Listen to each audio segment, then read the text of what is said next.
राज्य में 21तम प्राणीधन गणना 2024 कार्यक्रम कटक जिलार खपुरिया स्थित वार्ड नंबर 50 और 52 रु शुभारंभ करा जायछि। राज्यर समस्त ग्राम तथा सहरांचल समस्त वार्ड रे एही प्राणीधन गणना कार्यक्रम करा जिवो। 2019-20 मसीहा ठारू प्रति 5 वर्ष रे एही गणना करा जाई आसुछि।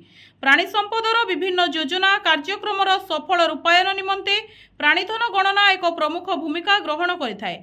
मुख्य जिला प्राणी चिकित्सा अधिकारी डाक्टर विभुरंजन दास, प्राणीपालक और प्राणी चिकित्सा निर्देशालयर जुग्म निर्देशक श्री प्रफुल्ल कुमार बेहेरा, जिला नोडाल अधिकारी तथा उपखंड प्राणी चिकित्सा अधिकारी डॉक्टर अभिमन्यु साहू तत्वावधान में गणना कार्यक्रम आरंभ करा जायतिला एवं एही गणना आसंता 4 मास पर्यंत चालू रहिबो।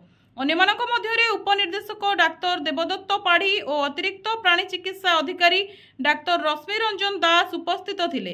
गणनाकारी माने घर घर बुली आवश्यक तथ्य संग्रहित करिवे, जहाँकि संपूर्ण भावे गोपनीय रखाजिवो। एही कार्यक्रम को सफल करिबा पई डाक्तर दास और श्री बेहेरा समस्त प्राणीपालक भाई भौणी तथा जनसाधारण को सहयोग करिबा पई निवेदन करछंती। कटकरू राजेंद्र छोटराई रिपोर्ट, एनटीवी।